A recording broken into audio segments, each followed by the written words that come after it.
क्या आपने कभी सुना है एक ऐसी देवी के बारे में जिनका नाम ही भूखी माता पड़ गया?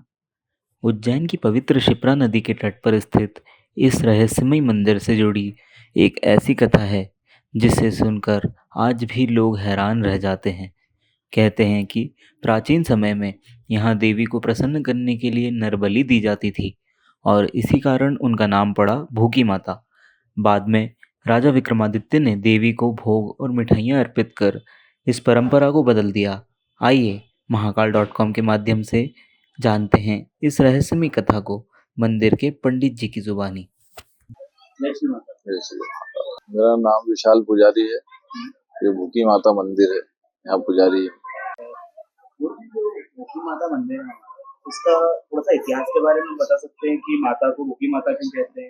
ये राजा विक्रमादित्य जी की स्थापित देवी है। ये दोनों बहनें, एक भूखी माता है और एक भुवनेश्वरी माता है। तो राजा विक्रमादित्य जी के समय में माता जी को एक बालक का भक्षण लगता था। प्रतिदिन हर घर से एक बालक को राजा बनाते थे।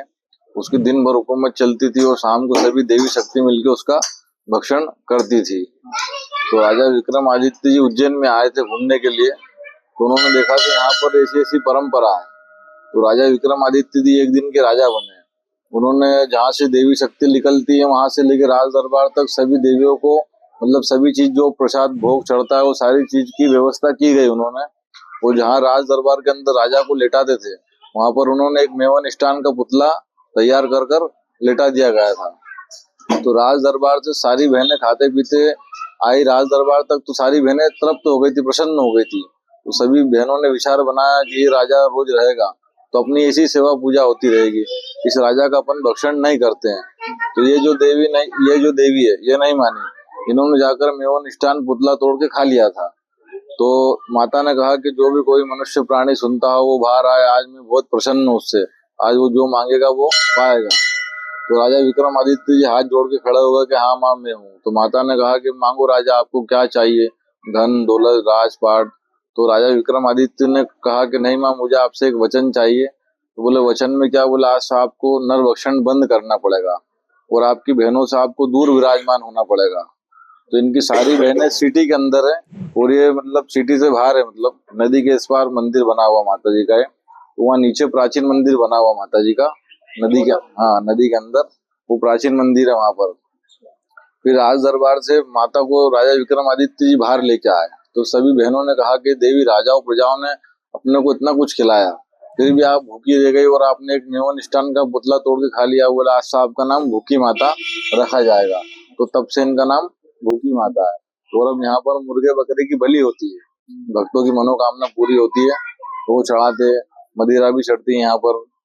सभी प्रकार की मनोकामना पूरी होती है। यहाँ आने वाले भक्तों के लिए मतलब किस प्रकार की खास मनोकामना, जैसे कि माता के पास आते हैं, हाँ, ऐसा चमत्कारी घटना? जैसे कि किसी को यहाँ से संतान नहीं होती है तो यहाँ उल्टा स्वास्तिक बनता है गोबर का, मनोकामना करते हैं, गोदी भी भराई जाती है यहाँ पर। मतलब सभी प्रकार की मनोकामना जो भी रहती है वो सारी मनोकामना यहाँ से पूर्ण होती है। देवी माता को प्रसन्न करने के लिए भक्तों को कौन सी विशेष पूजा वगैरह? यहाँ पर बलि विशेष भोग है। यहाँ पर बलि का, बकरे मुर्गे की बलि का उसका विशेष भोग लगता है यहाँ पर। पूजन वगैरह वो जैसे कि मतलब हवन अनुष्ठान वगैरह भी होते हैं माता जी के, जो भक्त लोग आके करते हैं। तामसिक हवन भी होते हैं यहाँ पे जैसे कि सभी भक्त लोग, जैसे कि बहुत सारे लोग आते हैं महाकाल मंदिर दर्शन करने जाते हैं, सारी मतलब सभी जगह जाते हैं। तो जैसे कि यहाँ पर भी आए, यहाँ पे भी मतलब जाना, यहाँ पर मतलब उज्जैन के अंदर ये एक ही मंदिर है यहाँ पर बलि होती है यहाँ पर। तो आपने कोई ऐसा चमत्कार या कुछ ऐसा अनुभव?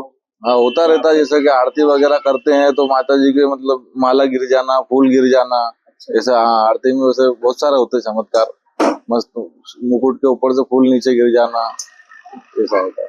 धन्यवाद। ऐसी ही रहस्यमय मंदिर कथाओं और सनातन धर्म से जुड़ी जानकारियों के लिए अभी फॉलो करें महाकाल.com।